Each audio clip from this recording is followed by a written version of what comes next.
नमस्कार दोस्तों, bold sky में आपका स्वागत है। इस साल 28 सितंबर को अनंत चतुर्दशी है। हर साल ये पर्व भाद्रपद माह में शुक्ल पक्ष की चतुर्दशी तिथि के दिन मनाया जाता है। अनंत चतुर्दशी पर भगवान विष्णु के अनंत रूप की पूजा की जाती है। इस दिन कथा का भी बेहद महत्व होता है। अनंत चतुर्दशी पर भगवान विष्णु के अनंत रूप की पूजा की जाती है, इसलिए इसे अनंत चतुर्दशी के नाम से जाना जाता है। इस व्रत को करने से भगवान विष्णु की कृपा प्राप्त होती है और जीवन की सभी समस्याओं का अंत होता है। इस दिन विधि विधान से भगवान विष्णु की पूजा के साथ ही इसकी व्रत कथा भी जरूर पढ़नी या सुननी चाहिए। आइए जानते हैं क्या है अनंत चतुर्दशी की व्रत कथा। बहुत समय पहले एक तपस्वी ब्राह्मण था जिसका नाम सुमंत और पत्नी का नाम दीक्षा था। उनकी सुशीला नाम की एक सुंदर और धर्मपरायण कन्या थी।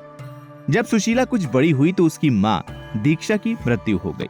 तब उनके पिता सुमंत ने कर्कशा नाम की स्त्री से विवाह कर लिया। कुछ समय बाद ब्राह्मण सुमंत ने अपनी पुत्री सुशीला का विवाह ऋषि कौंडिन्य के साथ करा दिया। विवाह में कर्कशा ने विदाई के समय अपने जमाई को ईंट और पत्थर के टुकड़े बांधकर दे दिए। ऋषि कौंडिन्य को यह व्यवहार बहुत बुरा लगा। वो दुखी मन के साथ अपनी सुशीला को विदा कराकर अपने साथ लेकर चल दिए। चलते चलते रात्रि का समय हो गया। तब सुशीला ने देखा कि संध्या के समय नदी के तट पर सुंदर वस्त्र धारण करके स्त्रियां किसी देवता का पूजन कर रही हैं। सुशीला ने जिज्ञासावश उनसे पूछा तो उन्होंने अनंत व्रत की महत्ता सुनाई। तब सुशीला ने भी ये व्रत किया और पूजा करके 14 गांठों वाला डोरा हाथ में बांधकर ऋषि कौंडिन्य के पास आकर सारी बात बताई। ऋषि ने उस धागे को तोड़कर अग्नि में डाल दिया।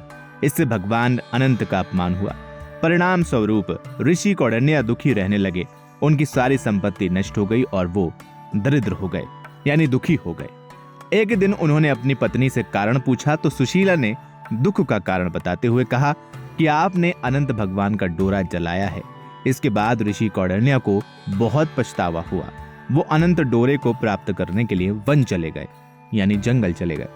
वन में कई दिनों तक ऐसे ही भटकने के बाद वो एक दिन भूमि पर गिर पड़े। तब भगवान अनंत ने उन्हें दर्शन दिया और कहा कि तुमने मेरा अपमान किया, जिसकी वजह से तुम्हें इतना कष्ट उठाना पड़ा, लेकिन अब तुमने पश्चाताप कर लिया है।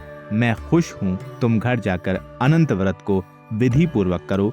14 वर्षों तक व्रत करने से तुम्हारे सारे कष्ट दूर हो जाएंगे और तुम दोबारा संपन्न हो जाओगे। इस तरह ऋषि कौंडिन्य ने विधि पूर्वक व्रत किया और उन्हें सारे कष्टों से मुक्ति प्राप्त हुई।